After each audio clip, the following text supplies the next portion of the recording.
The following program does not have a normal intro because I was really too busy smoothing other things over to get it done. So, Ori? Good evening, everybody. Welcome to the following program. I'm your host, Joe Neerman, a.k.a. Good Lawgic. Happy 2024. This is a year you will remember. I'm telling you, this is, you might not remember much about 2017. You might not remember much about it. There's certain years that just sort of like, yeah, that happened. But it's not like something you remember 2020. Everyone remembers 2020. Every one of you. And I'm telling you, every one of you, buckle up, saddle up, because 2024 is one I am confident that you will remember. Confident. Very, very confident. Now, to start things off, I will let you know that in case you're not in YouTube, I did put a poll up there because I was thinking, last night before my show, I spent like 90 minutes debating Destiny on some weird platforms. I don't even know. I was like, I actually had to ask the person who got me on the show where I could find it because it's so hard to find. I did not share it out on locals. Because I was like, I don't know where this thing is. He's on Kick. I didn't even know Kick. I didn't even know Kick is. Until I was on Kick, I didn't know there was a thing called Kick. Okay, I asked him in the beginning of the interview. So what platforms are we on right now? He mentioned YouTube, but apparently got taken down from YouTube.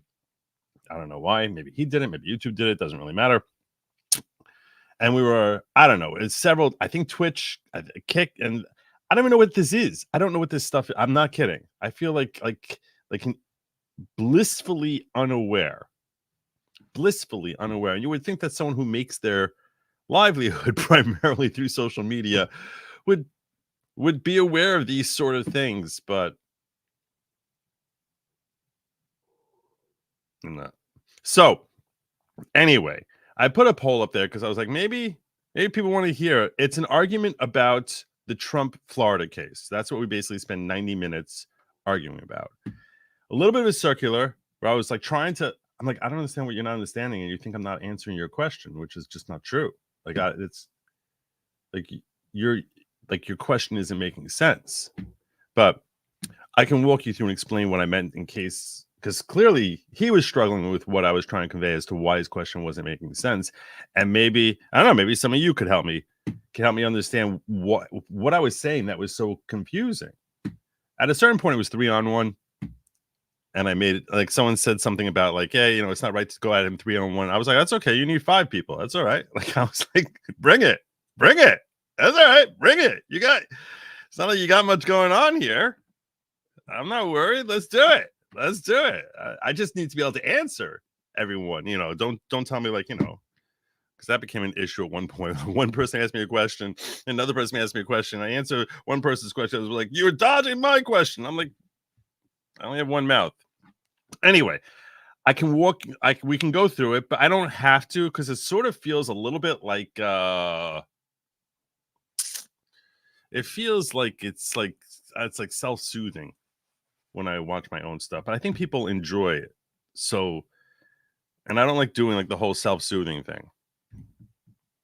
So that's why, and I also had forgotten about it, honestly. When I set up the show, I had like totally forgotten about that. And I was like, oh man. Yeah, I was thinking about playing that. So anyway, the poll's up there. I'm gonna just check in Rumble. If there's not that many in Rumble yet. You guys, there's only 60 of you, and I know that because I have 14 likes. But if you want to watch a review of that, I'm going to be covering the Olympics thing also. There's just other in place of the other news, whether you want me to. So I'll be covering the Olympics thing, but the question is what I do after that. So if in Rumble, if you want me to review the thing, the Destiny debate, just put a 1, and if you want news of the day, put a 2. All right, and I'll do the same thing in obviously those of you who are hanging out in my locals chat. So yeah, the Olympics have gotten trampled. They've gotten trampled.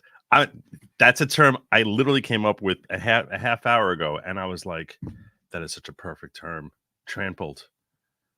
That's there's no better word, because as soon as I say trampled, you know exactly what I mean. But let's get to that story. Afterwards, I'll check in and see what you guys are thinking about. Like, we want me to cover the second half. I don't even know what this means. I'll tell you this much. I know what a catfish is. And I'm fairly positive, having met both of them, that they are who they say they are. So I don't even understand it. Will legal minds and Nick be the biggest catfish of 2020? Catfish is someone who pretends that there's something they're not. So anyhow, yeah. So I'm getting a lot of twos. Wait, what did I say? Did I say one was news and two? I don't remember what I said.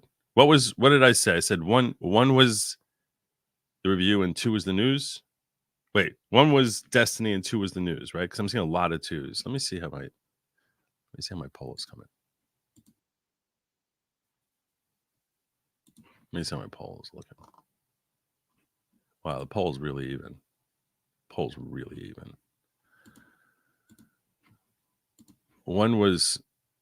Two was news. Right. Okay, we'll do news. I think I'm seeing a lean toward news. Good. It's better. Okay. USA Boxing letting biological males compete against females. I probably should share it with you, so this way I'm not talking to myself, or at least you can read along with me.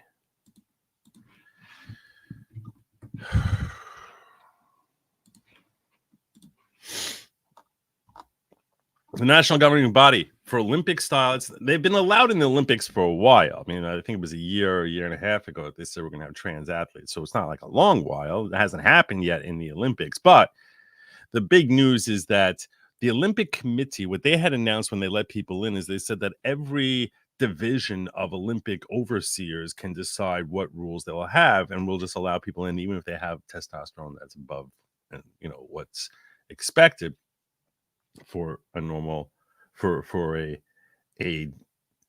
XX chromosomed individual. Normally, there'd be a concern about an XX chromosomed individual injecting testosterone for the purposes of enhancing performance. So now they're allowing, I guess, higher levels of testosterone. So, and they said every Olympic subcommittee, the heads of each committee for swimming, equestrian, boxing, racing, they'll have their own guidelines for how this stuff will, how trans athletes, under what set of guidelines trans athletes, and really, let's face it, we're not talking about some woman who transitions to a man. We're talking about trans women, i.e., women who became men who transition into the whole and are identifying currently as a woman, that they and that they can compete against people with XX chromosomes. So, with that being said, the boxing division, one that you would think maybe this is not a great call, they said, we're going to let you on in. Come on down, trans lady. Come on down, trans lady. National governing body for Olympic style boxing in the United States will allow trans identified males to compete against female athletes, according to the updated rule book. There is a South Park episode about this. There is totally a South Park episode about this. USA Boxing, which covers all Olympic and international boxing in the United States of America, announced in a statement Friday that it published an updated national rule book set to go into effect at the start of the new year, meaning today. A document outlining the 2024 rulebook revisions indicated that a transgender definition and link to transgender policy were added. Should we look at the source?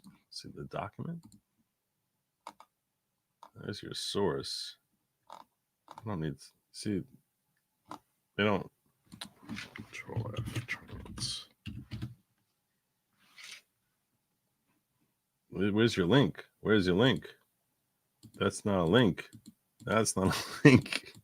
Give us a link. You stink. No link, you stink. All right. Under USA boxing policy, all boxers under the age of 18 must compete in categories that correspond with their biological sex. So here in America, we say you got to go with your biological sex, and I don't care what you're identifying as. The organization allows adult trans-identified male athletes to compete in the female category if they meet certain criteria.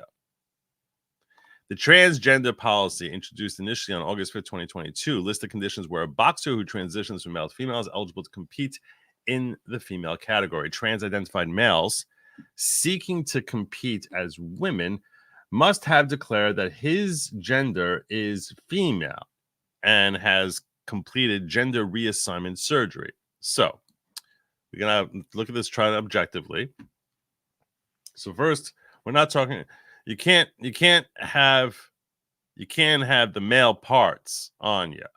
You can't have the that's definitely one thing you need to do is you sort of got to remove the male parts.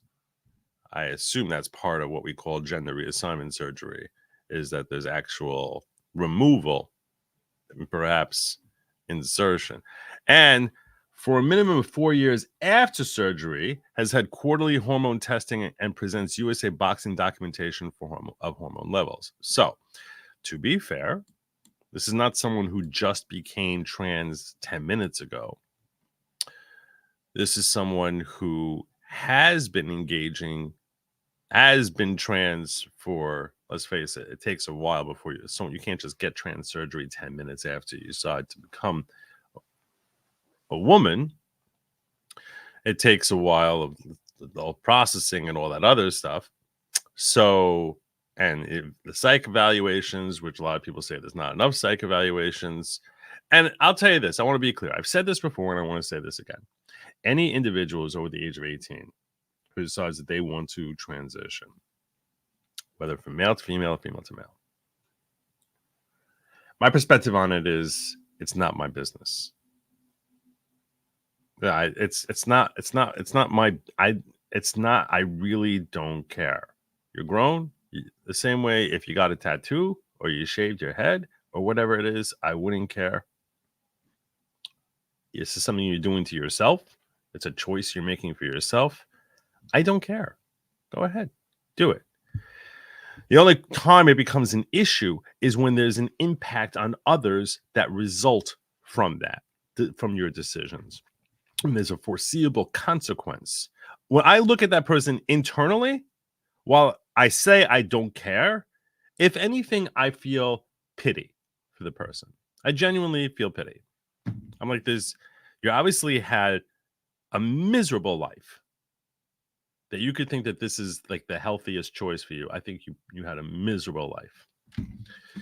So, but as far as like, casting judgments of like harm, I mean, there's a lot of people I look at, I feel pity for.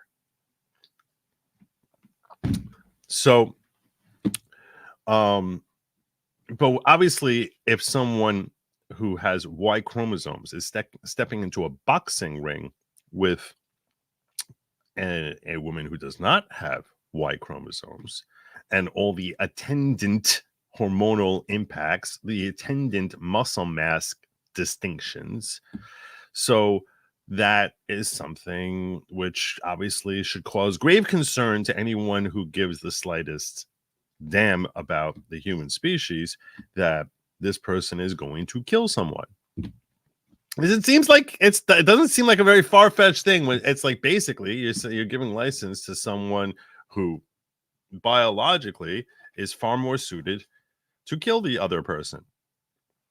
I mean, I don't think that's I'm not going too far out on a ledge saying that. I mean, it's something that you all realize. Everyone realizes it. So the IOC, or the boxing division of the IOC, is taking whatever steps necessary in order to try and walk this line here of allowing trans athletes into sports while doing everything possible to, I guess, ensure that this stunning and brave individual is less likely to pose a that all of a sudden it's going to turn into, like, I don't know, Mortal Kombat, and we'll have the announcer, screaming fatality. Like, that's no one wants that. We really don't want that. You can joke about it, but we don't want it. Noting that males normally have testosterone levels of at least 10 nanomoles per liter, while females typically have less than 3.1 nanomoles per liter. USA Boxing stated that trans-identified male athletes seeking to compete as women must maintain testosterone levels of less than 5 nanomoles per liter for at least 4 years before they seek to compete in the female category. Now, assuming that there's some way that they can actually verify that, which I don't know that there is a way you can verify that for 4 years. They've been maintaining that. But the fact that they're forced to, I don't know how they shed off I don't know what procedures there are to shed off testosterone level. I've never looked for something like that personally. But trans-identified male athletes must also continue to maintain testosterone levels of 5 nanomoles per liter and undergo testing regularly. Okay. So I will say this. I mean, 5 nanomoles compared to 3.1 is still sounds like it's like a 40% higher testosterone level. All right. I don't know if I don't know how they look. They know the science on this better than I do. I will grant you that they know the science better with respect to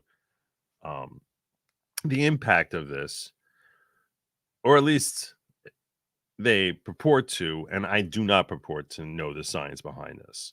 So I'm not making any claim of professing any knowledge as to the impact of testosterone level other than the natural assumption, the assumption that, yeah, I have a feeling that testosterone probably plays a pivotal role in the amount of strength you have and your ability to compete as an athlete, and probably would present an advantage if you have increased levels of testosterone, only given the fact that athletes have traditionally tried circumventing wherever possible to increase their testosterone levels. So people don't cheat if they don't think it's going to help them. So clearly a lot of people have been thinking that that's been helping them. I don't know enough about the science to tell you that it does, but let's assume that increased levels of testosterone is an advantage when you're engaging in physical sport. And accordingly, it makes sense to say that, hey, 5 nanomoles, yeah, it doesn't sound like a lot, but when you consider that, most women typically have less than 3.1, so let's just say 3 nanomoles.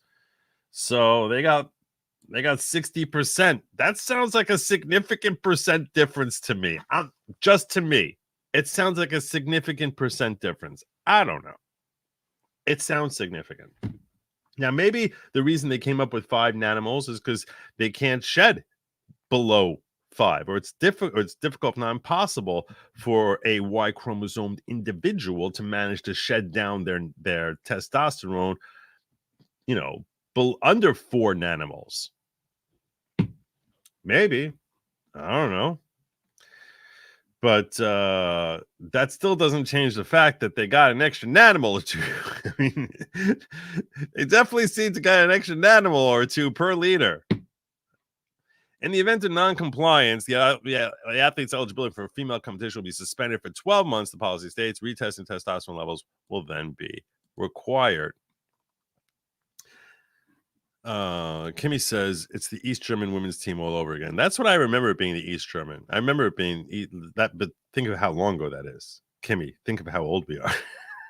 That we both remember, because I think that was in the it was in the 80s, right? It was in the 80s. It was before the wall came, before Reagan said, Mr. Gorbachev, tear down this wall. That's why there wasn't East Germany. So yeah, that's a while.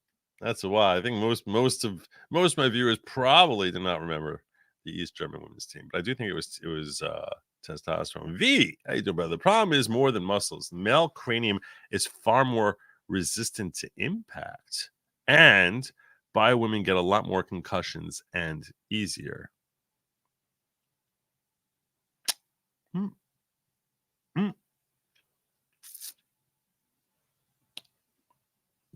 Now,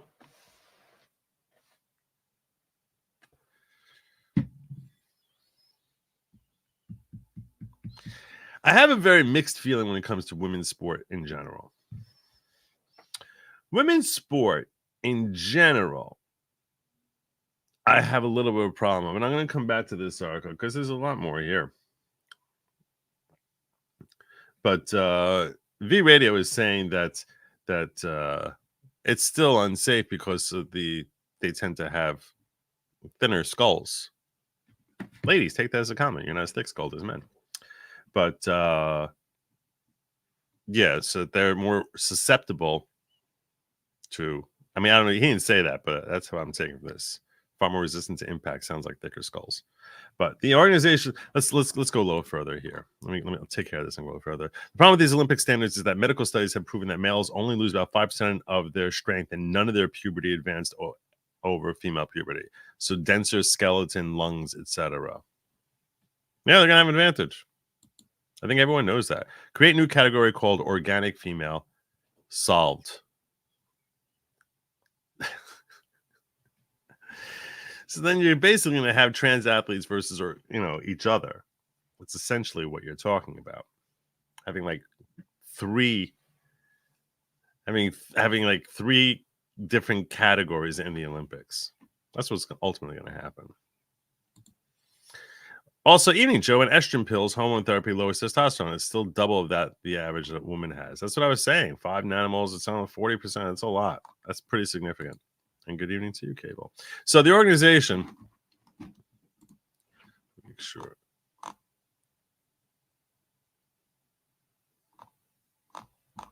Make sure.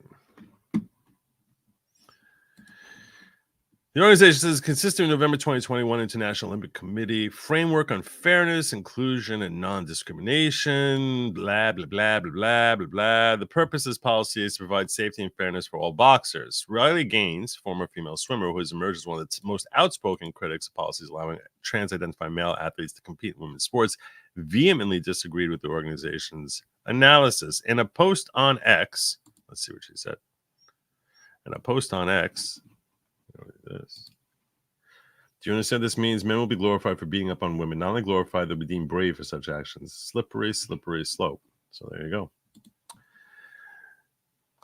Opposition to allow trans-identified males to compete in women's sports stems from concerns that biological differences between males and females give men, on average, a physiological advantage over women in sports. Last January, the World Boxing Council said it was looking to launch a new category for trans fighters. See? There you go.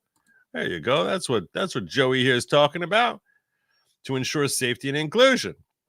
In August 2022, WBC issued guidelines stating that boxing matches should only occur between two equally matched competitors. In boxing, a man fighting a woman must never be accepted regardless of gender change, WBC President Mauricio Suleiman told Telegraph at the time. Women to men or man to woman transgender change will never be allowed to fight a different gender by birth. Apparently, maybe that's in the WBC. USA Powerlifting, which implemented a policy requiring athletes to compete in accordance with their biological sex, has pointed to increased body and muscle mass, bone density, bone structure, connective tissue as factors that give male an upper hand against females, aside from having a penis. A study published in the British, which I guess they wouldn't have in the IOC. A study published in the British Journal of Sport Medicine in 2020 found that trans-identified males maintain physical advantages in athletes even after 2 years of hormone use. Real-world examples of trans-identified males winning women's sport contests have also spurred dozens of states and organizations to enact policies, they say, protect female athletes. In the past 2 years, 24 states have enacted laws or regulations requiring athletes to compete on sports teams that correspond with the biological sex as opposed to their stated gender identity. And here's your list. Where's California? Is California? It's not here. All right, well, let's get New York, New Jersey. No, they're not here either. They're not here either. You have to ask yourself why any of these two states ever vote blue. And the answer is, aside from North Carolina, none of them do. None of them. Maybe Arizona and and North Carolina, the only ones that ever vote blue. All right. Oh, so there we go. We're done with the article. So I'm going to share my thoughts, which might be a little bit out there on this. Although I don't think that's that far out there. But I'll tell you this much. There is a difference between women's sports commercially versus women's sports on a training level in college or high school, things of that nature. There's a dramatic difference to my mind, because look, the idea of women competing against women in sports, it is on a basic level. To me, it makes sense to say that obviously women, it benefits mankind if women are healthy. Women can help become healthier by engaging in sport. There's no reason that women should be cheated an opportunity to develop themselves in whatever capacity, same as men can. And clearly, in many physical sports, it would be kind of crazy to mix men and women together. We'll come to the trans element of it. In that sense, the idea of there being women's sports is a net benefit to women. It's a net benefit to men. It's a net benefit to society at large. It's a benefit to everyone. It's a good thing. When you talk about on a commercial level, part of the problem with women's sport on a commercial level is that it's women's sport on a commercial that you're charging people money to go see. So people who are following sports, men and women, when they follow sports, typically what they're really rooting for is, who can we deem the best in the world today in this arena? So who's the best? What's the best basketball team? What's the best baseball team? The best football team? The best hockey team? The best, I don't know, a gymnastics team, right? Who is the very top of the game? When you take commercial sports and you break them into having, okay, so few women are able to compete on a male level. In fact, in sport, I think there might have once been someone who tried becoming a punter or some woman who tried becoming a punter. But the physiological differences between men and women has made it virtually impossible for women to actually compete in men's sports. So what they did was they created female sport. And the problem is, in women's sports, when you're watching it, you are watching something that is less than the best that people can do. It's almost like watching the XFL, right? So that all the best players are in the NFL. That's where they're going. So the same way the XFL or some other league, which is not able to lure the best in the world to their sport, is going to struggle. When you make a classification and say these people, you have to be a woman in order to compete here, now you're basically telling your target market that we are taking people who would never qualify amongst the actual best humans on the planet. Because they wouldn't be here, they would be in the male division or the male variant of that particular sport. So you're essentially saying that already, which then makes you ask, well, why the heck are we investing? Is someone actually investing time, effort, money into caring about the results of something? And the answer is, well, these are the best women in the world. And it's like, okay, so it's a weird thing. It's even a weird claim for the sport itself to make, because one of the things that feminists in particular are always trying to say is that there's no difference between men and women. Women could do anything men can. Well, you know what? They can't kick a football as far as a man can. We can't tackle as effectively as a man can. You can't. That's just reality.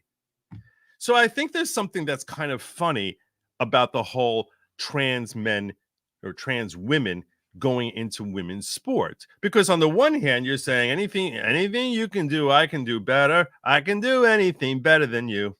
That's essentially what the feminist creed is, and this basically exposes that for the complete and obvious farce that it is. So in that sense, I think it's kind of funny.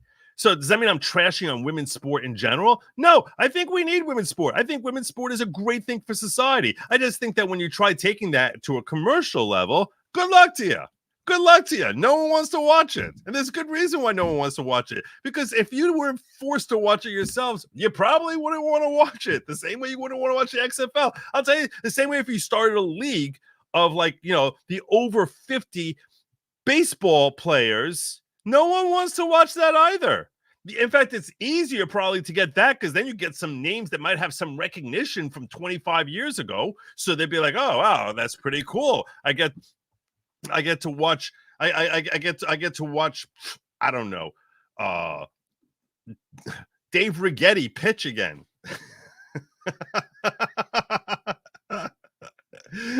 I'm like tremulously, like you know, fighting off Parkinson's and throw a pitch. That'd be like, wow, that's freaking Dave Righetti. That's pretty cool. I got to see Louis Tion pitch. Amazing, awesome. People might want to pay money to go watch, I don't know, Reggie Jackson go hit. You move the stuff in a little bit. And people, they at least have name recognition. They can get like tons of athletes. Can you imagine? Now that I'm thinking about it, I'm like, why didn't anyone do this yet? Because if you think about it, you wouldn't be able to do it 20 years from now, because 20 years from now, the athletes of today are getting paid so much money. Yeah, they'll be like, I don't need to do that. I don't need to do that. But the athletes of like the 80s and 90s, I think someone might be looking for a few shekel. Let's get Nails out there. Let's get Lenny Dykstra running the bases as hard as he can. It'd be awesome. It'd be awesome. Harder to do in football. It's harder to do in football. It would not be pretty in football. You would need to have, like, you know, your wheelchairs. I'm just saying the geriatric sports league is no different from the female sports league, because you know you're not watching the best in the world. So then, like, you know, to think that, and then when they start screaming they should have equal compensation, you're just like, you're out of your friggin' minds. Like, that makes zero sense. There's no logic behind it. There's no business sense behind it. Now, when you're arguing in a business realm and you're saying something that has no business sense behind it, I think you sound kind of funny and bitter. Your bitterness sounds funny. But that's my take on it. I don't know. Not everyone's going to agree. So, yeah, I'm not trashing on women's sport in general. Women's sport is a great thing. It's a great thing. It's a wonderful thing. It's a positive thing. Not just for women, but for men too. For all society, it's a positive thing. Definitely a very positive thing. When you take it to commercial level, yeah, you might as well have a geriatric league also. There's no difference. And the geriatric league actually has an advantage. It's got an advantage in that you have name recognition. So, I don't know. That's just my thoughts on it. That's off the top of my head. Prospering Woman says testosterone not only helps with muscle, it's a huge advantage with metabolism, providing significantly more energy through the fight. Well, they only have 40% more energy because they're shaved down to 5 nanomoles. What's your money on? Oh my gosh. People need a life. I'm all for the tranny fight division. Can't wait to see 6-speed Allison take on a 7-speed torque shift. Wait, what are you thinking of? Is the joke over? Did it ever begin? The word of 2024 is female. Female. So it shouldn't be female? Pronounced like tamale. Oh, that's pretty. That's pretty funny. One of my sisters-in-law, I'm not going to call him out by name, is pretty famous for like that when the first time she saw her birth certificate, was very surprised to see that her name was Famali. And she's like, I don't want to be Famali. I'm like, that's your gender.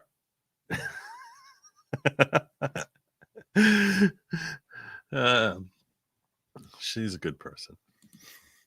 Only time women's sports worked, we learned there was no crying in baseball from Tom Hanks. This is true. This is true. And then he became annoying too. He turned basically into a woman. Bella Stella with the 10 good Lawgic memberships. And you get a membership. And you get a membership. And you get a membership. Thank you so much, Bella Stella. You awesome. You awesome.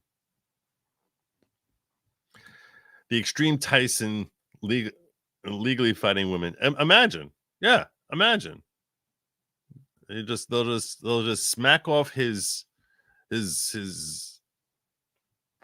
dingus and say they'll just smack it off and then just ding ding. Yeah. I love football, never want nor have watched women's football. What's the point? Yeah. Why would anyone watch it? Why would anyone watch it? Now, someone come back to me and say, Joe, hello.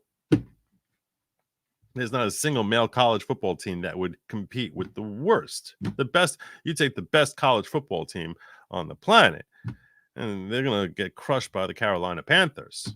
People seem to care about that, though. Seem to love that. That's the question that you should be asking me. If people are only watching sport to see the best in the world,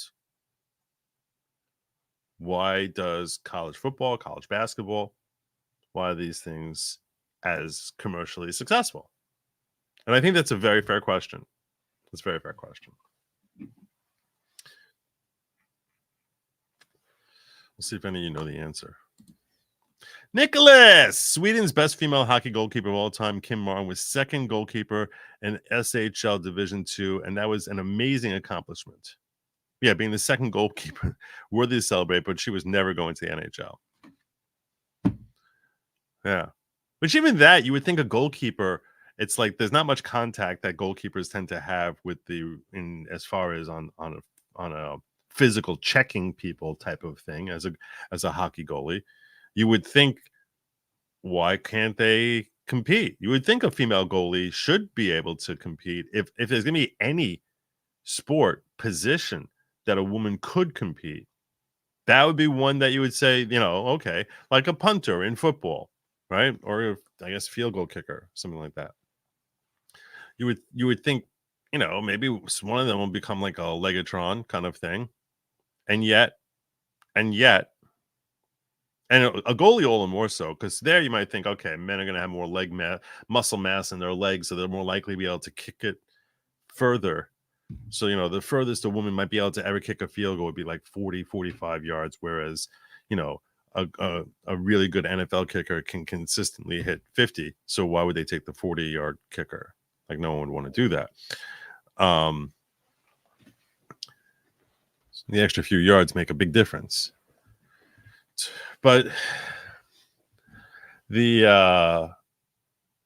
would think as far as goalie, I would think that's reaction, right? It's your reaction time to someone shooting a shot, and your hand-eye coordination. You would think that that's something that women could theoretically compete in, and you're saying that the best female goalkeeper in Sweden, no, not even her. It's a good question. Let's see what you guys said about why you guys think that college football works. I have an answer for that, but I don't love my answer, which is one of the reasons I asked that question. I have an answer, but I don't love my answer.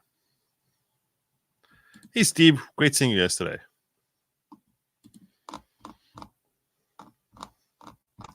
Let's see what you're saying over in Rumble Land.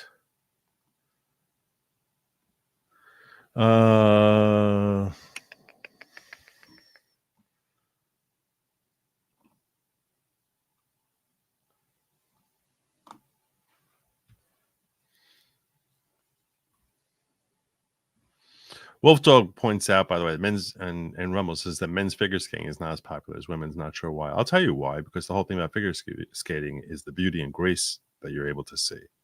That's a major selling point to figure skating, that there's a beauty to the motion. So the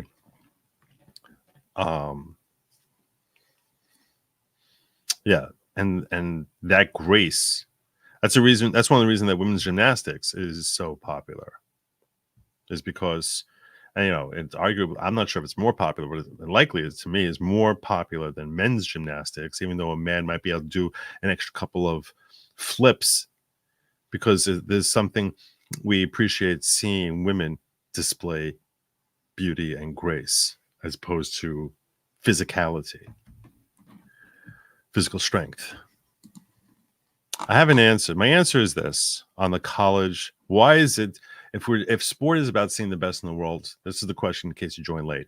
If sport is about seeing the best in the world, and that's the reason why women's sports invariably fail on a commercial level, then why is it that we've seen such great success of men's college sports like hockey, like basketball and football?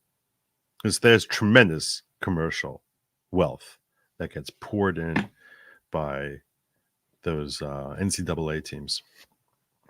So what do you think it is? I have an answer. I'll give you in a moment. They try the female kicker. They can't kick it even close to what a male can. Failed experiment. Same with the goalie. Mass size matters. Less net. That's a good point. I guess if you're a bigger person, if you're physically bigger, that's you're blocking more than net. It definitely makes sense.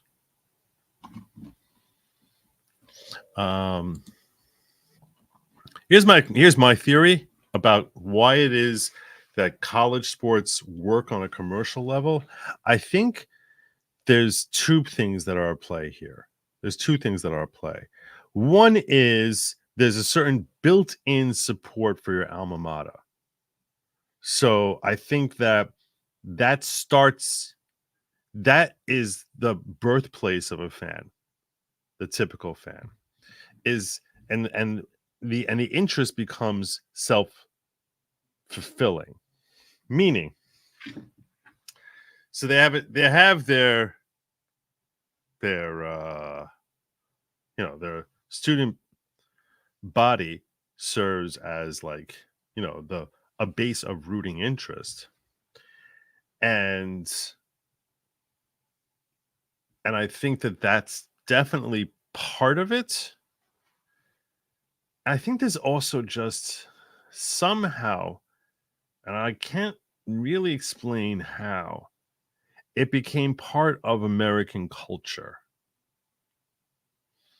And they're tapping into that, where we all look forward to March Madness. We all look forward to this time of year, all the bowl games.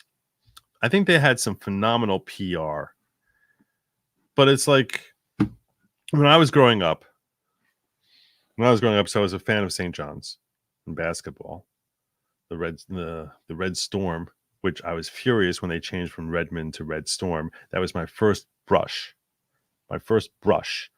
with politically correct wokeness, was when the Redmond were changed to the Red Storm. And I really lost a lot of interest after that. Like, it really was like a massive turnoff to me when they changed the name. But and St. John's, I guess, there's something about, you feel like it's your locale. So it could also be that college sport feeds a geographic need, because there's only 30 NFL teams, and even that is relatively recent.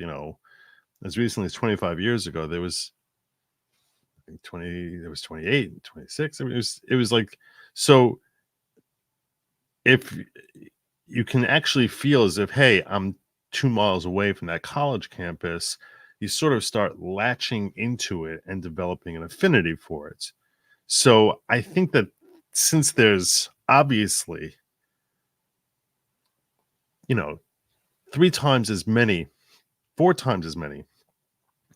Division I college teams. So now you can really pinpoint your favorite and feel a tighter association that they're down the road from you. But it's a little bit of a mystery to me. I'm not really satisfied with any of the answers I'm giving you. I'm just speculating right here. I'm really just sort of spitballing why it is. I'm struggling with it. I'm not going to kid you. I don't love these answers. There has to be a better answer out there. Someone find me a better answer. So then maybe this is it also. I think people think that they actually care, that they're playing. These are the best in the world who are playing not for money. Maybe. I actually am bothered that they don't get paid. I'm bothered that the college athletes don't get paid. I think it's wrong. It's a complete ripoff. They're totally taking advantage of them. And you might say, well, they're going to get their payday when they hit the NFL. They'll get their payday when they make it to the NBA. Yeah, what percentage of them actually get that payday? 6%? Maybe 8%? What about the 90% of the people who never get that payday? And yet we're bringing in, like, raining money for the overlords who are running these sports. It's wrong. Just wrong.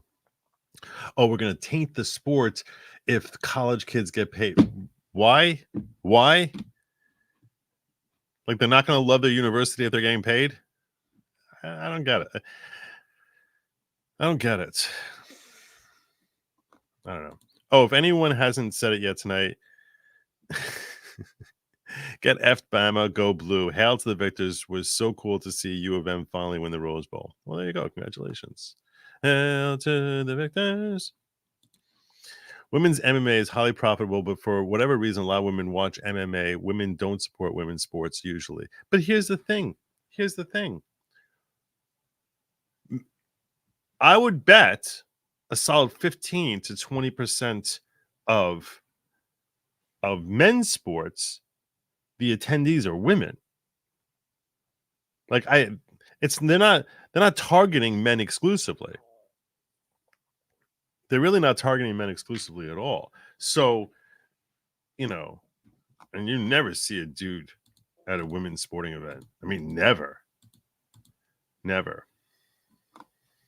NCAA doesn't give a crap. Just look at the Harbaugh crap. The NCAA is as corrupt as the NFL. I agree with you. I think that they're very corrupt. Let me check out my poll and see what my poll is saying. What I should do before I figure out what I'm doing next. The destiny argument. Wow, it's very close vote. I'm going to give you guys another 3 minutes. It's a really close vote. It's really close. Like, it could change. It's a 51-49 right now. I've never had a poll this close. So, you want to watch my destiny argument? You want to watch the news? Let me see what my locals folks are saying. What do you guys want? Tell me in locals. What do you want? Morgan wants me to cover the destiny argument. All right. That's pretty influential.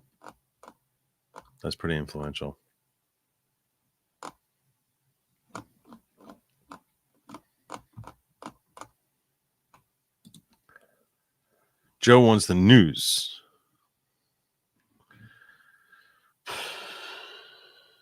$11:07.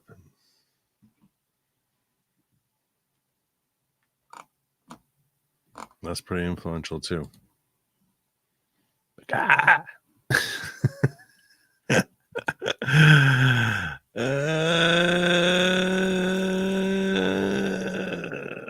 are you saying, Beak?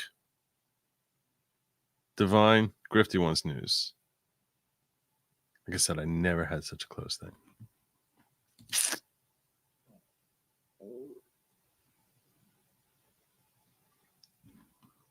It's really close. It's still 51-49. I'm so torn. All right. I got a lot more people in Rumble.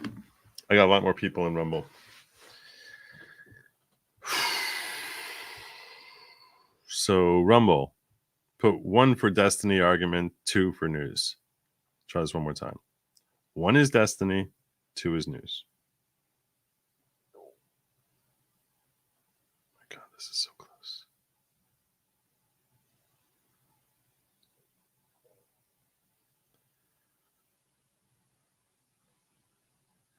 All right.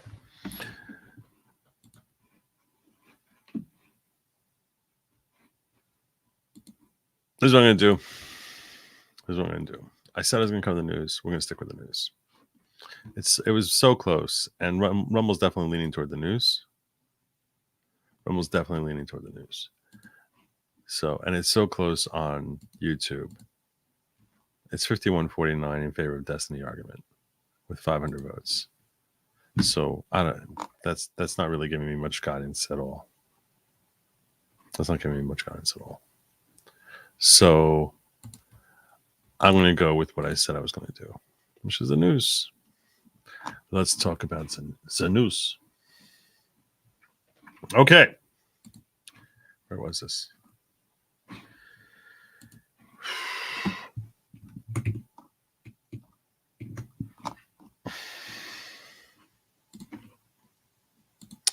Jamie Raskin thinks Thomas absolutely should recuse himself in the Trump 2024 case. What are you even thinking about Clarence Thomas and going in there? How can you possibly weigh in on the Colorado Supreme Court decision? There's no way. You can't do it. That would be crazy for you to do it. Amid expectations that the right-wing U.S. Supreme Court will soon consider legal arguments that former President Donald Trump should be disqualified from the 24 Republican primary ballots, Democratic Maryland Congressman Jamie Raskin on Sunday called for Justice Clarence Thomas to recuse himself from any such cases. Get out. I don't want you here. No one, and you know who's saying it. It's not just a congressman.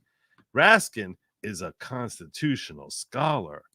Ooh, he's a constitutional scholar. What makes him a Raskin a constitutional scholar? What are his credentials that he's a constitutional scholar? What is the relevance of him being a constitutional scholar in an issue as to whether or not a judge is supposed to recuse himself? Like, how is that even remotely relevant? I understand that the issue that the court will be deciding is interpreting the Constitution, but just because, assuming Jamie Raskin were a constitutional scholar, which are a set of credentials that I really don't expect to find much to support that claim, other than the fact that he was the lead Trump impeachment manager at the January 6th attack on the Capitol. But why, if he were a constitutional scholar, how is that relevant? That would be relevant to his thinking, I guess, his perspectives, perhaps, in interpreting the Constitution. But that's not relevant to his knowledge as to when and where a judge should recuse himself. If you wanted someone to be weighing in with that opinion, that's what you need an expert in. These are the situations that the rules of ethics dictate a judge should recuse themselves. And your expert on when they should recuse is weighing in and saying, this is a circumstance where the rules of ethics say you must recuse yourself. But Raw Story isn't really very worried about giving you something logical. We want to give you enough fluff that it's covering up what you see, and you're seeing what we show you, and we're showing you Raskin constitutional scholar.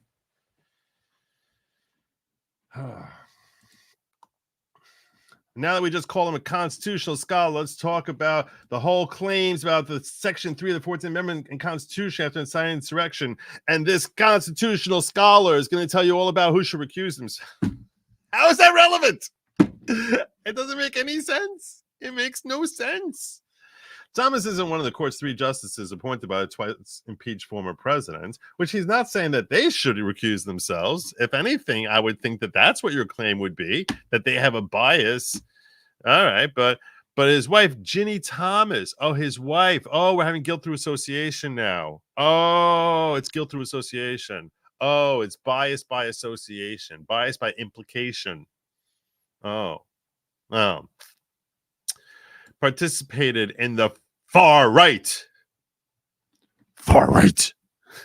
effort to obstruct the certification of the 2020 election that Trump purportedly lost to Joe Biden. A little editorializing by me on that one. After CNN's Dana Bash asked about potential recusals, Raskin responded, I think anybody looking at this in any kind of dispassionate, reasonable way would say that that the Colorado Supreme Court is a bunch of Nimrods. Oh, sorry. I think anybody looking at this in a kind of dispassionate, reasonable way would say, if your wife was involved in the big lie and claiming that Donald Trump had actually won the presidential election, had been agitating for that, and participating in events leading up to January 6th, that you shouldn't be participating. Well, I didn't remember finding any findings of fact that said that she was involved in that. I don't remember there being any court proceedings that were establishing that she was involved in that. I don't remember there being any trials. I don't remember there being any evidence. I don't remember any sworn testimony. I don't remember anything establishing that Ginny Thomas has anything to do with this. I know there's been a bunch of allegations. There's been a lot of allegations, but the left is filled with a lot of allegations. A lot of allegations they don't like to hear and pretend, oh, that's totally debunked. But the whole Ginny Thomas is basically the queen of the insurrection is kind of, I don't know, maybe she was involved, supposedly talking to Mark Meadows and all this other stuff and texting and things of that nature. So what did Clarence himself do? Oh, we haven't got much on that. He absolutely should recuse himself, added Raskin, ranking member of the House Oversight and Accountability Committee, echoing a recent letter from other Democrats in Congress. The question is what we do if he doesn't recuse himself. You know, I'm going to tell you something. There was an issue about recusal in this case once before. That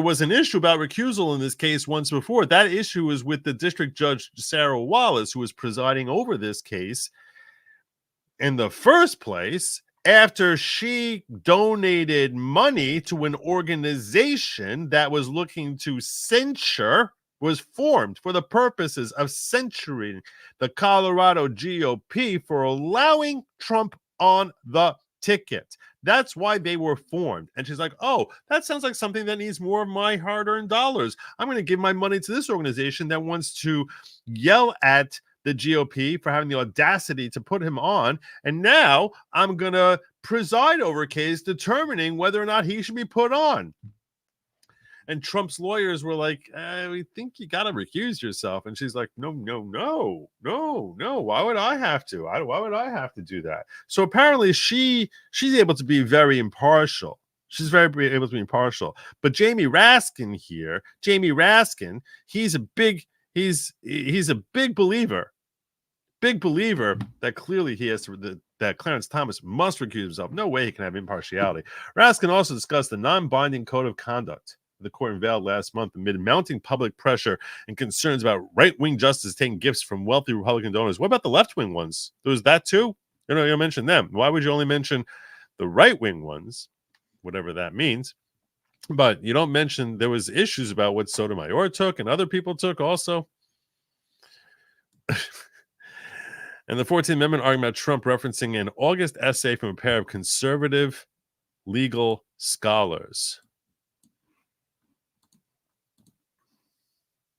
Link not found. Of course it's not. Because I wanted to see who the conservative legal scholars are in that August essay. Because I have a feeling it's Bought and Paulson, and calling them conservative scholars is kind of funny. In a case, calling them conservative or calling them scholars is kind of funny. In a case brought by Watchdog Group and legal team representing GOP and unaffiliated voters, Colorado Supreme Court earlier this month barred Trump from the state's 2024 primary ballot, and the Republican Party and those behind the case have asked for expedited review by the U.S. Supreme Court. Maine voters also challenged formally to challenge. Okay, raw story needs more editing. When they say raw story, I guess the reason it's called raw story is because it's very raw. This story, it's very raw, and the authors are very challenged. The authors are very, very challenged. Maine voters also formally challenged Trump's eligibility. Leading Democratic Secretary of State Shenna Bellas on Thursday to bar Trump from next year's primary ballot. The recent developments have led to a surge in threats against Bellows and her Colorado counterpart, Democrat Jenna Griswold. Yeah, that's what people say. That's what people claim. I'm curious about the nature of these quote-unquote threats. Like, who's making them? If someone's actually really threatening, then they should be prosecuted. You're not supposed to threaten someone. I don't recommend anyone threaten someone else.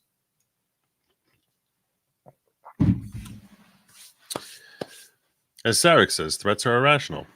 Threats are illogical. If Trump, who's also facing various criminal cases because we can't stand him, let's just point out everything we dislike about him, wins the Republican nomination but loses the 2024 general election, he will try to reverse the results again, Raskin warned Sunday. He's going to overturn the country. We're going to overturn the whole democracy. If he wins, he's going to try to reverse the results again. They're going to be storming. We're going to have to have a bunker around the Capitol next January 6th if this happens. Donald Trump can strike the pose of the martyr in any given context, he said. If he's allowed to stay on the ballot despite his clear incitement of insurrection, an attempt to overturn the results of the 2020 election, and he loses to Joe Biden, he will feel himself a martyr there, and he will try to overturn the election result again. Jamie Raskin has spoken. So I don't think we can run scared from Donald Trump, Raskin argued. We've got to enforce our Constitution. We're not running scared. When I say he's not allowed to run, I'm not running scared. That's not me running scared. That was the sign of the framers, and that's what they would have us do. Idiot. Okay, the 14th Amendment wasn't written by the framers. Schmuck. Constitutional experts. This is constitutional experts. That's what they called him, right? I don't remember that falsely. My memory is, I know I'm older, but my memory, I still remember stuff I read 6 minutes ago. I did call, I'm sorry. I was wrong. He's a constitutional scholar who apparently thinks that keeping off the ballot was the design of the framers, and that's what they would have us do. Really interesting, because the framers were all dead when the 14th Amendment was written. You know why they're called the framers? Because they were framing the way our republic would operate. Hence, framers. Because that's what the Constitution does. Hence, framers. So, yeah, they're not framers. Constitutional scholar Jamie Raskin. Not framers of anything. They're amenders from the mid to late 19th century. As opposed to framers from the late 18th century. There was an 80-year gap between when things were framed and when things were amended by the 14th Amendment. So, yeah, basically talking out of your ass. That's all. That's what I got on that. The man is talking out of his ass. DNC quietly rigs primary against Bernie twice. I know V is so mad about this. He is so bitter about this. He is so bitter. V, I love you. He's so angry about this. Because V Radio, despite watching me on a regular basis, is really a very strong Bernie supporter. I don't know if he's a very strong Bernie supporter. That's not the guy who he actually has invested efforts in. But I've heard you bring up V. I've heard you bring up how Bernie got screwed. And I'll tell you something. Did Bernie get screwed? Definitely. Yes. He got completely shafted. Just he was totally screwed. But it was probably a good thing. My God, what a terrible president that man would have been. Terrible president he would have been. And they operated within the framework of how the DNC operates. They just knew the rules and set it up the way they wanted it. Now is openly rigging primary against RFK and Williamson, but the GOP is a threat to democracy. Yeah. No, they're very big believers in democracy unless the people start voting for someone the DNC don't like. We're very big about democracy until like the votes start coming in against the people we like. All of a sudden, democracy ain't so great for us anymore. I thought didn't they fix V? You would know. As you follow the DNC, didn't they change the rules to get rid of the whole super PAC thing that they used to screw Bernie in 2016? Didn't they literally like rewrite them because there was so much complaining from you and many others like you who were very upset with the way Bernie got robbed?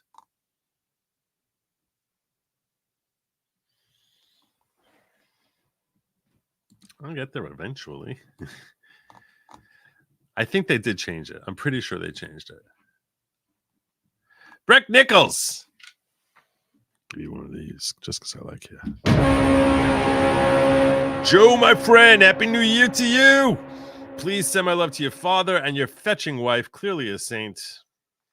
Clearly. Today I turn, oh my God, 70 years old. And all I can say is, why me? My friend Breck.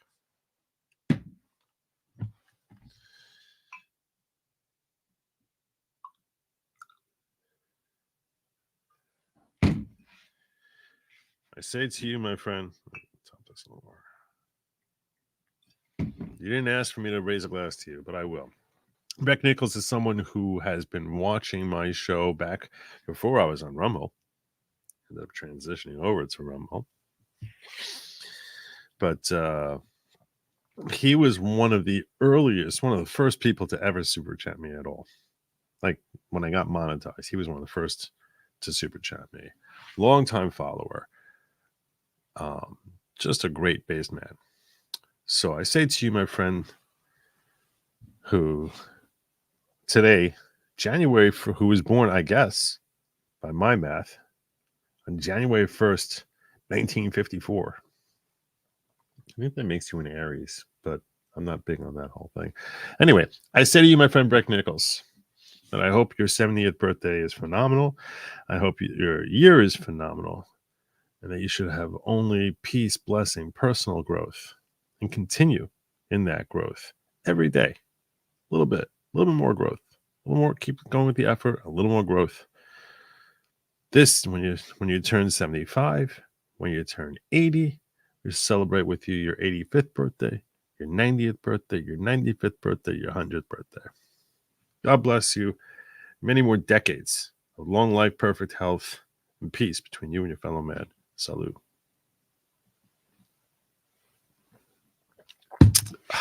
Happy birthday. All right.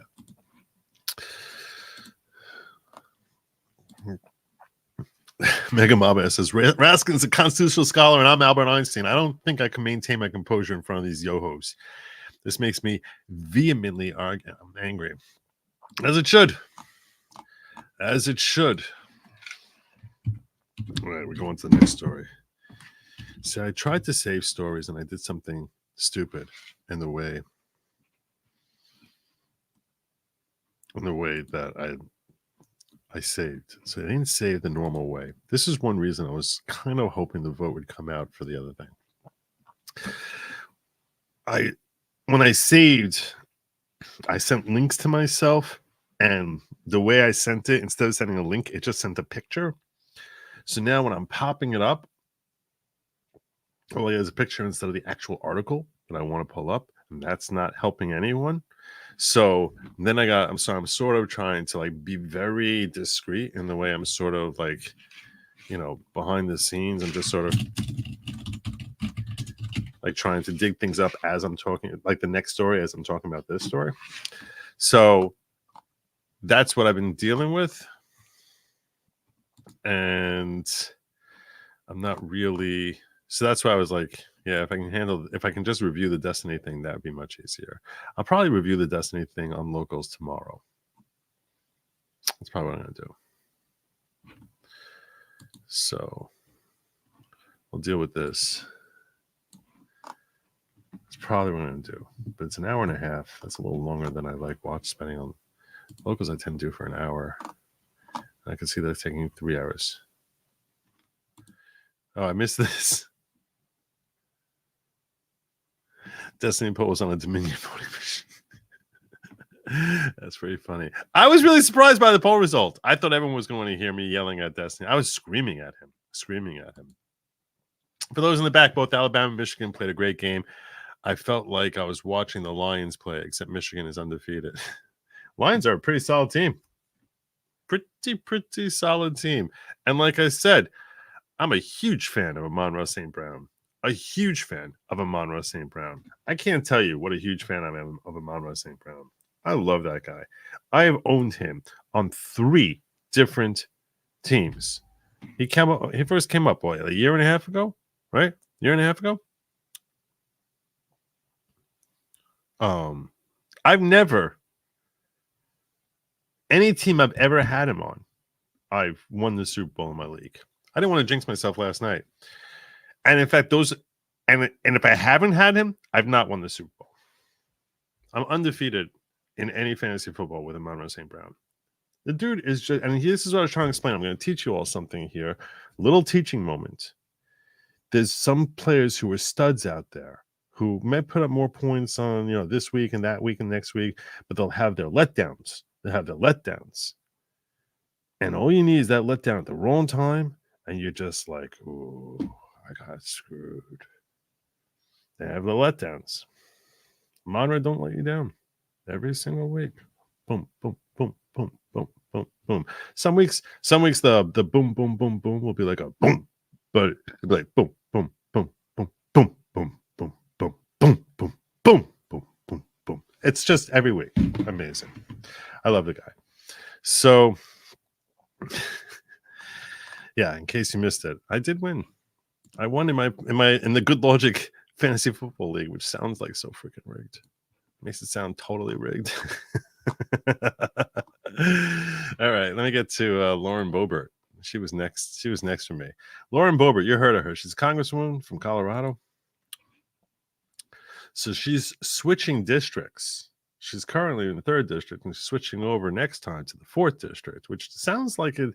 If you think about it, that's probably harder than you would think. It's probably harder than you would think. But that is what she's doing. And she's blaming Ryan Reynolds and Barbara Streisand for it.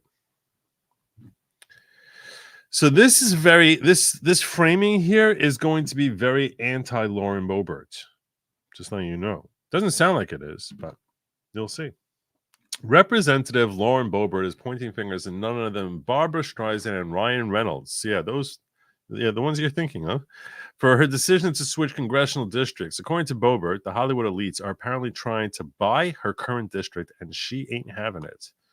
In a tell-all interview on Steve Bannon's War Room podcast, Boebert ranted, "We have to shut down the Hollywood elites who are trying to buy my current district. There has been close to $10 million poured into the district to buy a seat. Colorado's 3rd district is not for sale."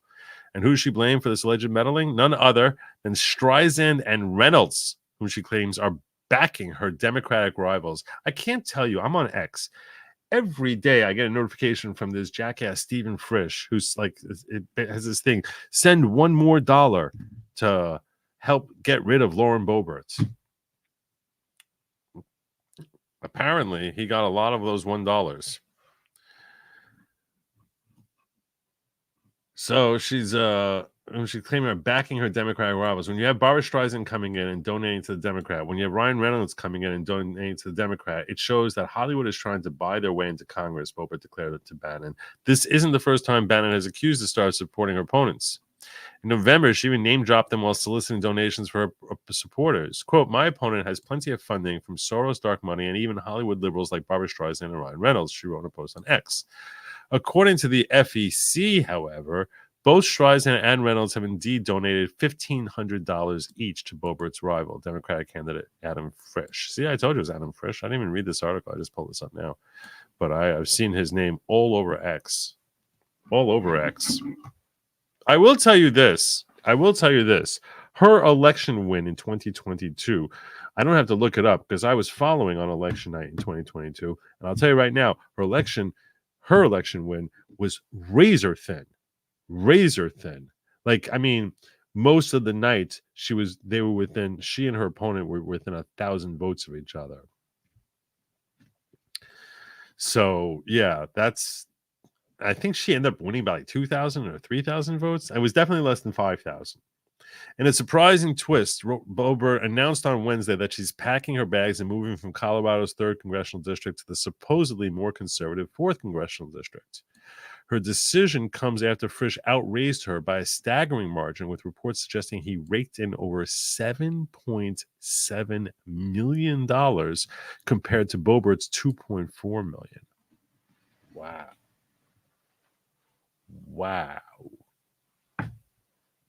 Wow. That's a wise move on her part, then. I will not allow dark money that's directed to destroy me personally to steal his seat, Boebert declared passionately in a Facebook video. Well, they are going to steal his seat. They're going to get the 3rd district, and you're just going to the 4th. It's not fair to the 3rd district and the conservatives who have fought so hard for our victories. But let's be fair here, okay? I'm trying to just be objective here. You're bailing on the 3rd district. You're bailing because you've been outfunded. You've been outraised. You're not fighting for the 3rd district. You're just moving to the 4th district. See, to me, I don't like the way she's framing this. This bothers me. Like, stop being so transparently false, because this is a false thing. Saying, it's not fair to the 3rd district and the conservatives there who have fought so hard for our victories. Well, you're leaving the 3rd district and you're going to the 4th district. So if it wasn't fair, let's hear what she says here. Steve, that's exactly correct. They do not have policies that they are running on. They're simply running against Lauren Boebert.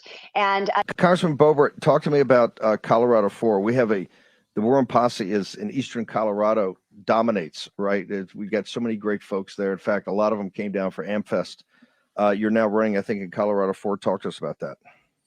Yes, well, Steve, we're approaching $34 trillion in debt, and we have to have strong voices who are going to counter that and have an argument for fiscal responsibility in Washington, D.C. We cannot allow Republicans who vote Democrat light to go to Congress. We cannot allow the Democrats to take the majority in the House of Representatives in 2024 in that election.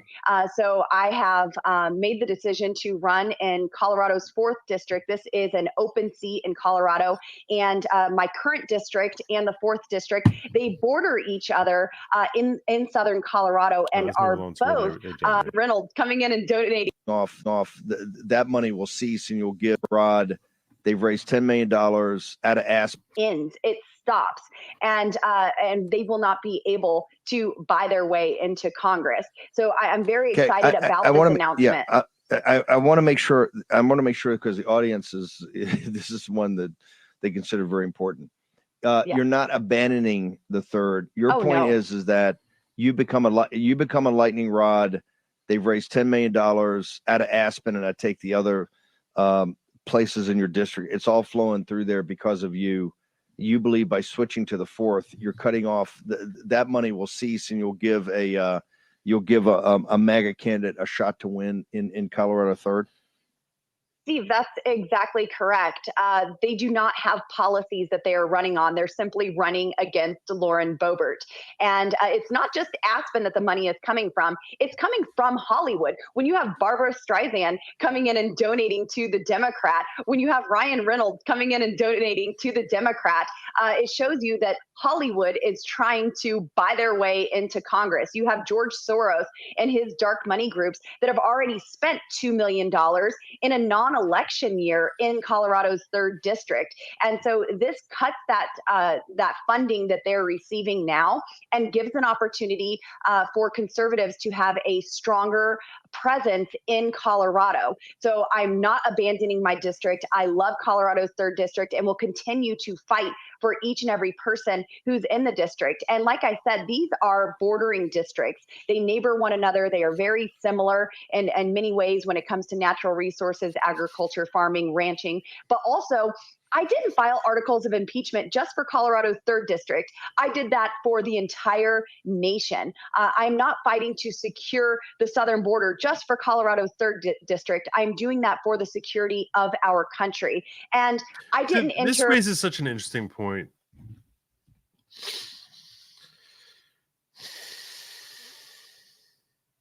And when you look at a member of the House, are they fighting for their district or are they fighting for the country? And that's the representative of the district fighting for the country.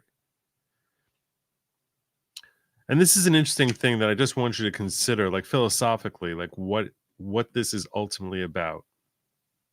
When we send a member to the House, I mean, I think this is a very false framing when she's like, well, I'm going to leave. And Steve Bannon's trying to help her out because, you know, she is, look, I'm not going to kid you. Her values that she trumpets are, you know, as her looking at herself as a MAGA Republican, not some neocon. Now,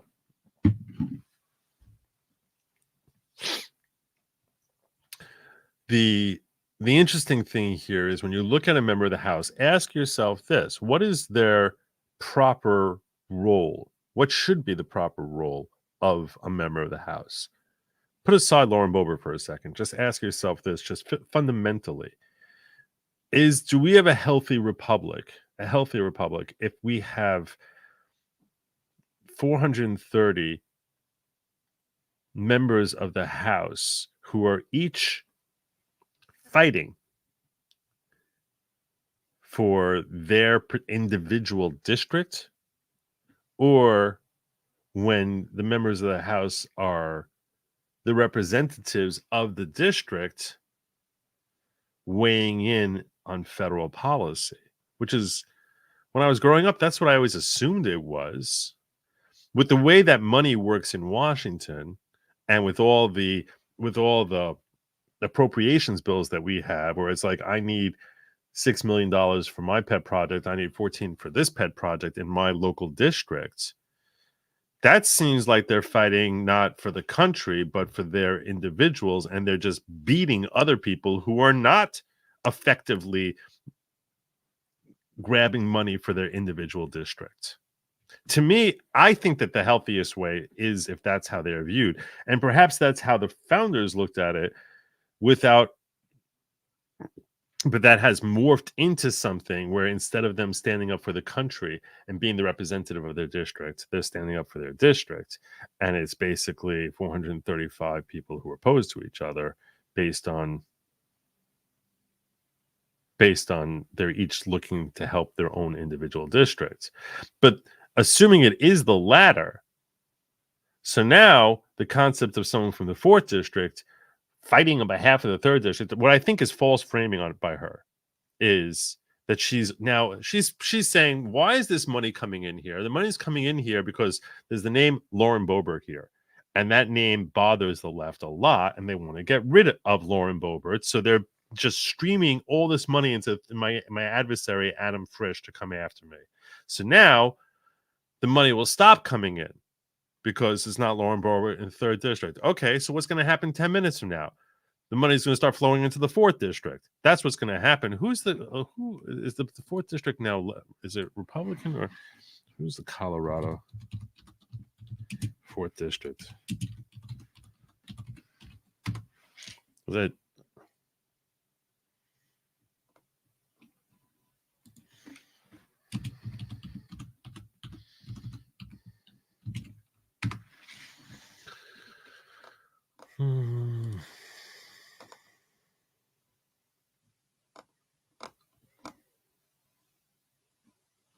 Oh, it's Ken Buck.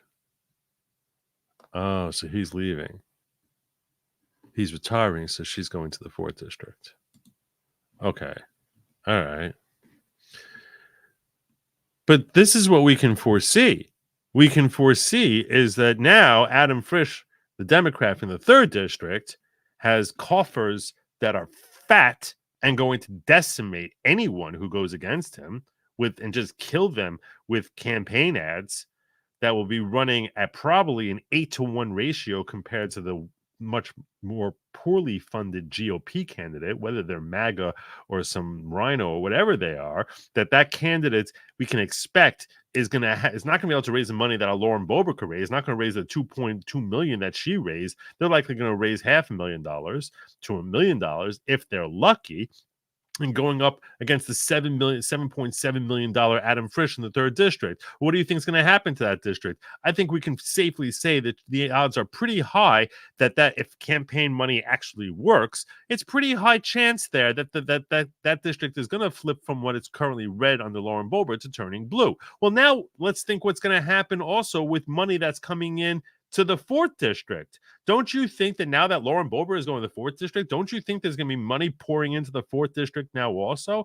Does this not lead one to be concerned that much like there was $7 million raised in the 4th district, that there's not going to be 4 or 5 million in the 3rd district, that there's now going to be 4 or 5 million raised in the 4th district as well, so that both of these seats might end up turning blue? Is that not a legitimate concern? Because it sounds like a legitimate concern to me. It sounds like a legitimate concern that these are 2 red seats that now might be flipping blue because she's switching from the 3rd to the 4th.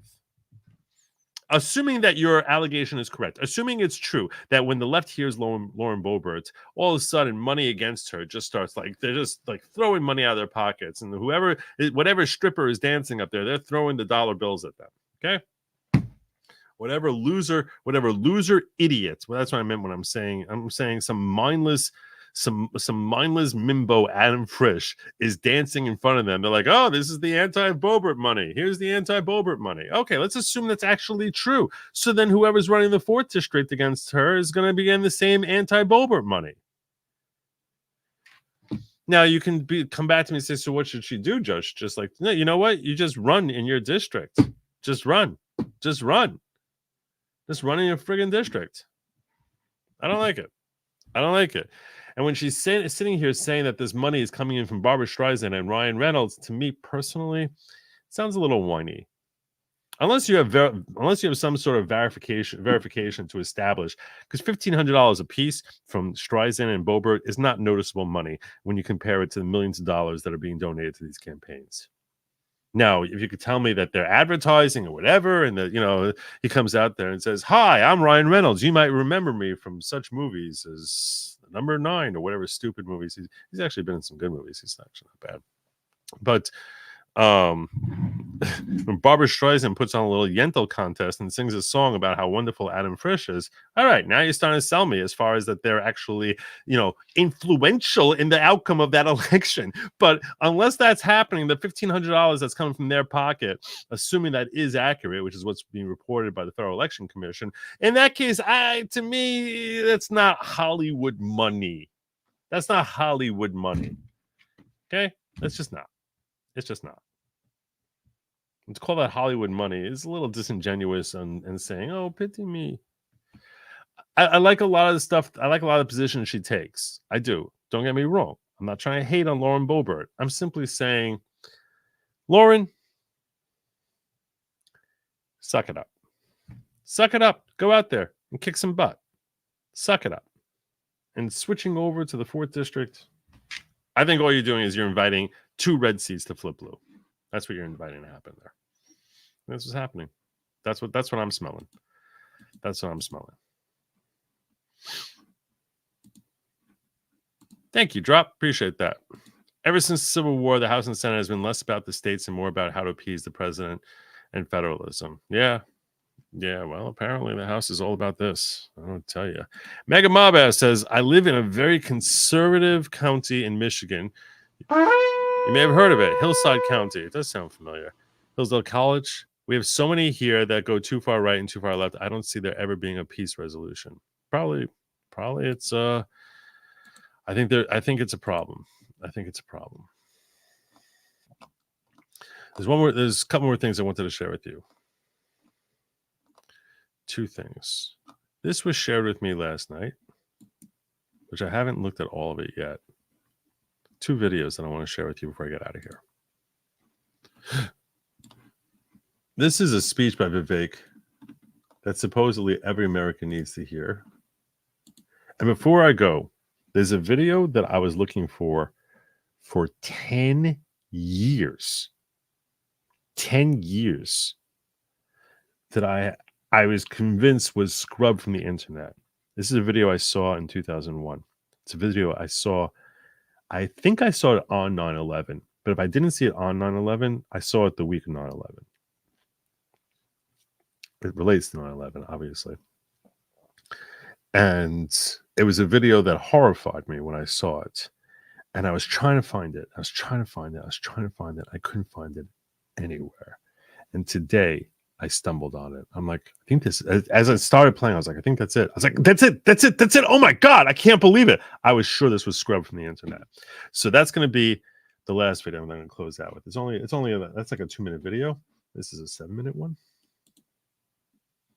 So, yeah, let me,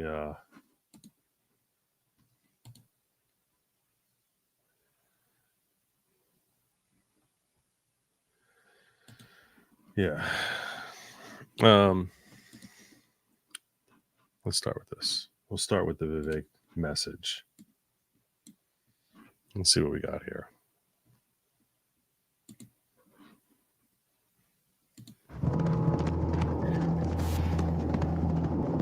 When our nation was born in 1776, we were a nation of insurgents. This is a little dramatic. It's a little dramatic. Okay.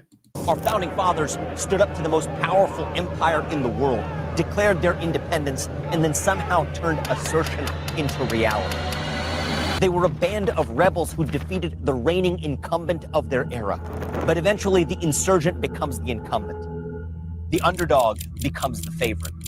And the new incumbent starts to apologize for its own success instead of working even harder to create even more of it. And eventually, that incumbent gets unseated by a new insurgent on the other side of a different ocean. I'm not going to kid you. This seems a little fear porny-ish. It's happening today. Personally, I think that's what many of us sensed when we rallied behind the cry to make America great again several years ago. But here's what we missed. In order to know the story of how we make America great again, we have to first remember the story of what made America great the first time around. Who put this together? This looks really expensive. Look at all the actors they had to hire, the sets they had to have. This looks really expensive.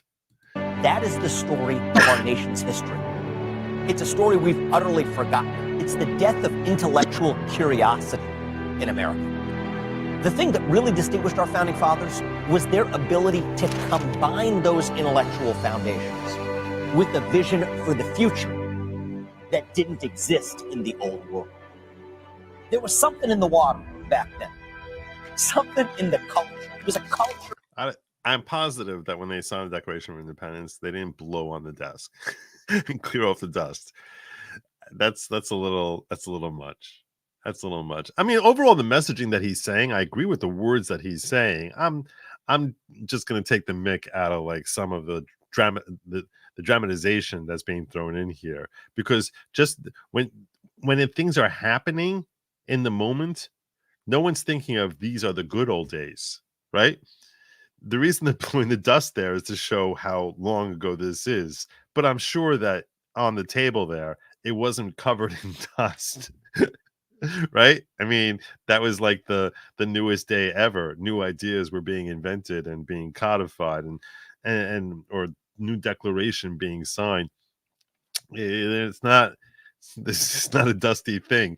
The dustiness is because to us, it's like, wow, this is like 200 years ago. It must be dusty. To us, it's dusty. But when you have I don't know, John Hancock just going and blowing off the dust, I don't even know what that's supposed. What's that supposed to?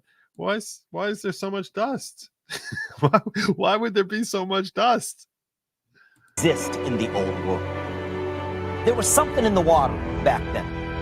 Something in the culture. It was a culture that valued education. What?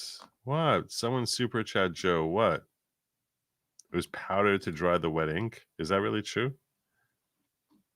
Is that really true? This is Vivek.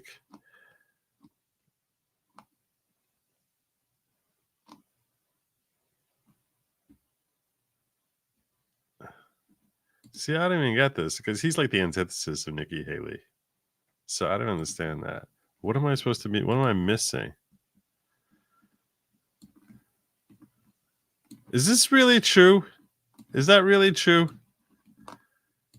It's talc over the ink to seal it and prevent smudging.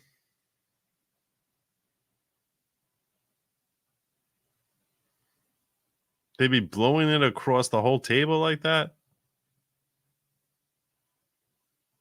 Even if they put talc on a seal to help, would they really be blowing it across the whole? There's one seal. If it's a seal, they would be wrapping it up and sealing it, not a paper open. You're sitting here making fun of me, and none of you know better. None of you, you're all sitting here. Yes, it's true. The dust. Yes, yes. That would be on a seal. That's when it's like rolled up. There's no seal on Declaration of Independence. There's a whole bunch of signatures. Ink drawing powder. That's what I'm getting from y'all. Ink drawing powder.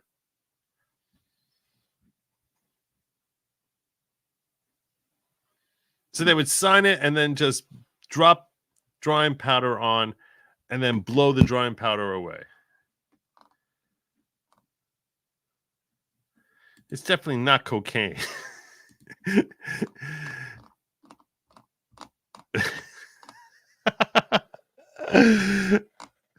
Oh my gosh. All right. It was used to dry the ink. Not that much was used. That was over-exaggeration of that ad. That's what I'm saying. It wouldn't be like something... None of this makes sense. It valued autodidacts, people who could teach themselves. It valued a fundamental curiosity about how the world works, a desire to explore it, and an unyielding confidence that even if you weren't an expert in something, you could still figure it out with the right combination of self-education and curiosity. That's what distinguished our country, because compared to nations like France and England, it's true that America was actually really provincial at that time. We were nothing more than a backwater cluster of a bunch of small towns. I have to tell you something. Nobody enjoys my chat yelling at me for being stupid. I don't think there's any content creator who enjoys having their own chat yelling at them for being stupid more than I do. I love it when you guys... it's like one comment after enough confused Joe noises. Oh, Joe, sour grapes. Everyone's all over me. Yes, they blow it off. Yeah, it was a thing. How stupid is Joe? This is so awesome. Scattered along. You know, I actually had a thing last night when I had Ron Coleman on. So after I gave this whole lengthy exposition of comparing capitalism and the belief in capitalism, the underpinnings philosophically of that, and how the same motivation to what the same reason capitalism works is the same reason that pro-life doesn't win elections. And this whole lengthy explanation, which at the end of it, he was like, "My God, you're a stupid man, Joe." And I'm like, tell me where I'm wrong. If you think I'm wrong, tell me where I'm wrong. At least you guys, you're like, dude, you never heard of drying powder on ink? And I'm thinking to myself, I'm like, no, I don't think I ever heard of that. I mean, I guess now you're all saying it. I'm like, I guess that makes sense. I guess so. It wouldn't be that. I can't imagine it'd be that much. Yeah. Along an eastern seaboard. Economically, militarily, geopolitically, we were destined to be nothing more than a footnote in global history. But the people who those footnotes would have been written about, they were actually deeply curious about the world they inhabited, about the history to which they contributed. And they were deeply confident in their ability to change every part of it for the better. And that's exactly what they did. So what's the message for us today? I think we need to revive that special combination of curiosity and confidence. I think we want to be a country of people who, yes, tinker in their garages, who, yes, write a long essay in the evening after working at an insurance company during the day. We should expect more of one another as citizens. We should expect more of ourselves as citizens. We should expect more of our leaders as citizens. Not yet. Who was it? Lavelle? It was Lavelle, right? Obama. Back then, the presidents who left the White House went on to become scholars of Sanskrit. Today, they sign Netflix deals and go play around at golf. It's easy to say, how cool are our founding fathers, and then go back to the daily drudgery of our modern technocracy. But I ask the question, wait a why second. Did he just bang on Trump a little bit there? Is that his first time banging on Trump? I've never seen him banging on Trump. One more time. As citizens, we should expect more of our leaders as citizens. Back then, the presidents who left the White House went on to become scholars of Sanskrit. Today, they sign Netflix deals and go play around at golf. It's easy to say, wow, Vivek, taking a little swipe there. That's the first time I've ever seen him take a swipe at Trump. He's taking a little bit of a swipe there. Not a hard swipe, but a little bit of a swipe.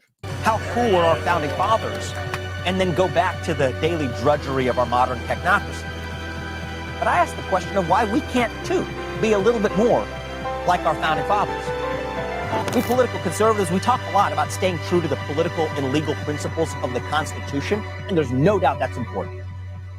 But I also think we should be inspired to stay true to the founding culture, that founding culture of exploration, of irreverence, of curiosity. That special sauce that allowed America to succeed was our founding fathers' unique brew of curiosity combined with confidence. And it wasn't just a matter of self-indulgence. It was because they wanted to build a world around them that was better than the one they found. It wasn't just to get drunk on their own curiosity. It's because they strived to make America, their nation, a better nation. It was a desire to create a thriving nation that would outlive them, and thrive that nation did. They made our nation a magnet for minds just like them, that were just as curious and just as courageous as themselves. And it's precisely at this moment in our history when we stopped being insurgents and started becoming incumbents that we ourselves lost that sense of curiosity, that we lost that sense of confidence.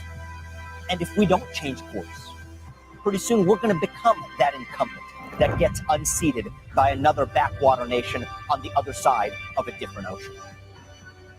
The way for us to remain a magnet for those curious people, for those ambitious people. This is aggressively MAGA.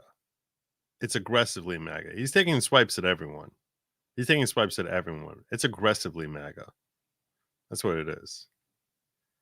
And I think he's trying to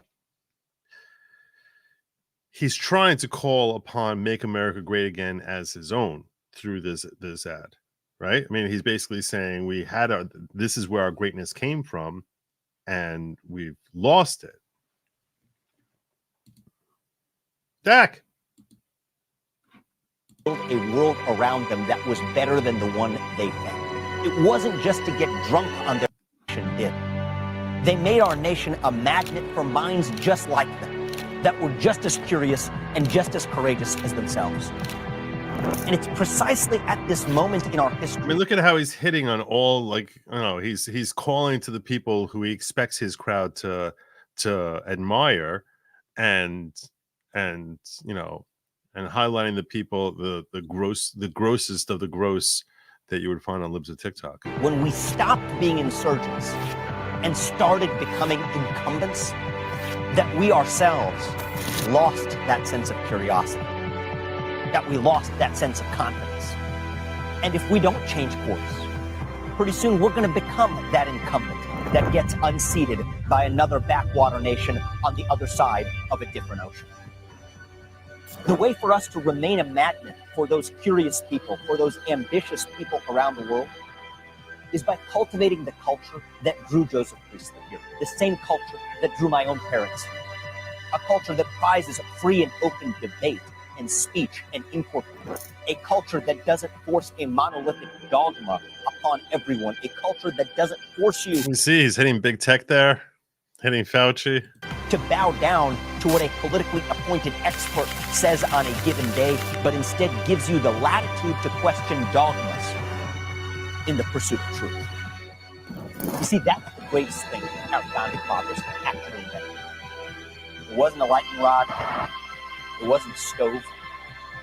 It was a country that offered its citizens freedom of thought. The greatest invention that produced so many others that followed. That's the invention we risk losing in a country that focuses on suppressing dissent instead of fostering creativity. Can we sustain that special combination of curiosity and confidence? I think that is the defining question for our era. It's what we're going to need to revive in our culture if we're going to remain a nation of insurgents rather than a nation of incumbents. I like the idea of basking in the whole insurgent label. I like that idea. I like that idea. Yeah, I see how wet it is. Okay, fine. Y'all probably right. Fun facts: George Washington was 6'2" at a time when average height was 5'5", had red hair and a mouthful of ivory, metal, and slave teeth. Not wood.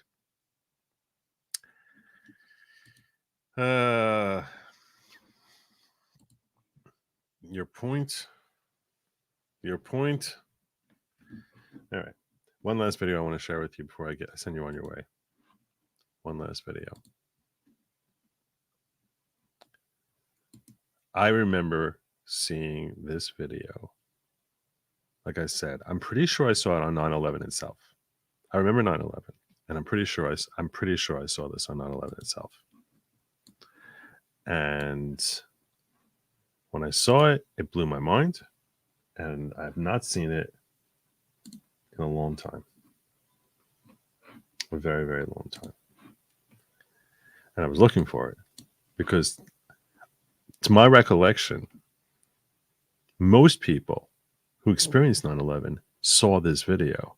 And it was so embedded in my brain.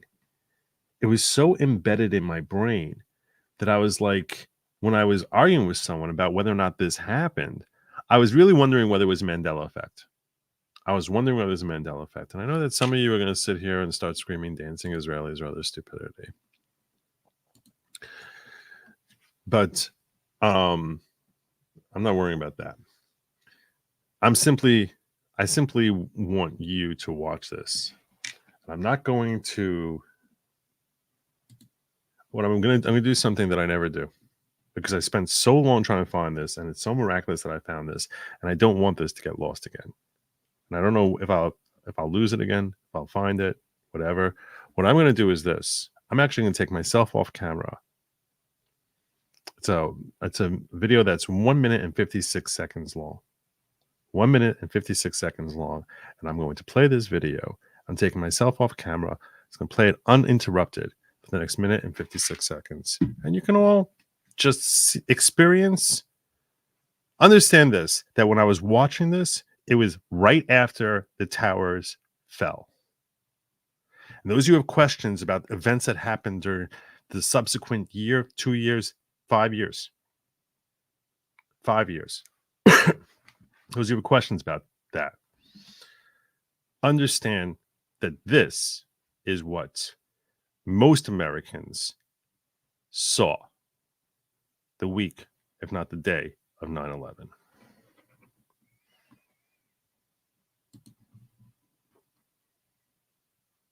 Atmosphere, the V sign for victory being displayed in East Jerusalem today among jubilant Palestinians that the United States had been subject to this attack. What are we to make of that, Jennifer? Yasser Arafat may issue this condemnation. Look at this. We're seeing people applauding, clapping, smiling, happy to know that thousands of Americans have died in this sneak attack. And there you see a V for victory sign held up to the camera. What are we to make of that, and what are we to make of what about what Yasser Arafat said today? The United States blamed by some Palestinians for its ongoing support, as it is seen, of Israel in this conflict, in this Middle Eastern conflict. However, while some Palestinians were taking to the streets in apparent celebration, one youth was quoted as saying, as he received a sweets handed around in celebration, "This is a sweet from Osama bin Laden," he said. Pat Dawson, thanks very much. We have some videotape, I understand, that we're going to show you from the West Bank. These are Palestinian celebrations in the wake of Tuesday's terror attacks in the United States. Apparently, Palestinians took to the street chanting, "God is great." People were throwing candy, distributing candy to passersby. The U.S. government obviously has become increasingly unpopular, particularly in the West Bank and Gaza Strip, because Palestinians feel that the U.S. government has sided with Israel. One man, Nawal Abdel Fattah, wearing a long black dress, threw sweets in the air, saying, actually, that's a woman, pardon me, saying she was happy because, quote, America is the head of the snake. America always stands by Israel in its war against us. Meanwhile, Yasser Arafat emerged to speak with reporters. Hey guys, good afternoon. This video the V sign for victory being displayed.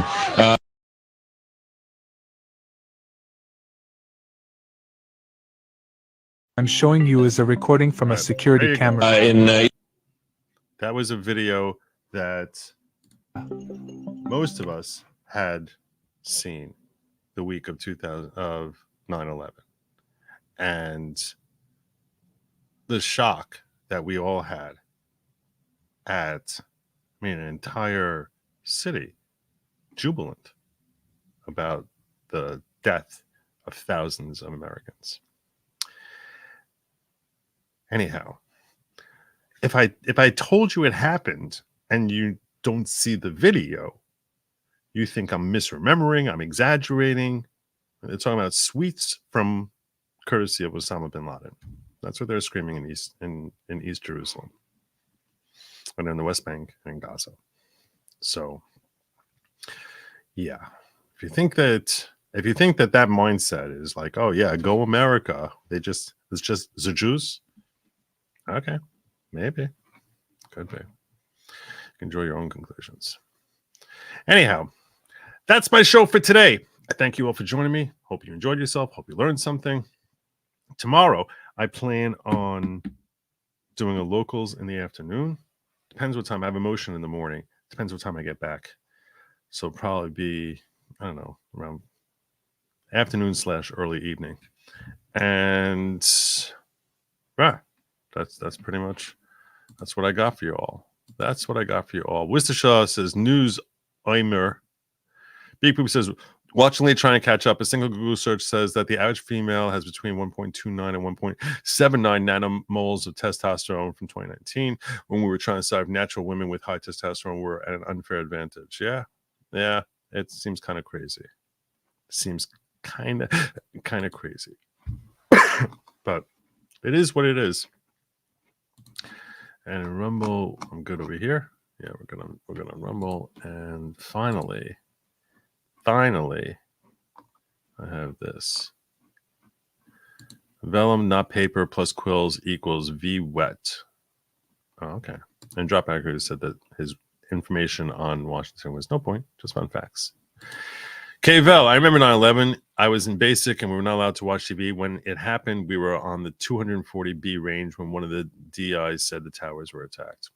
Interesting.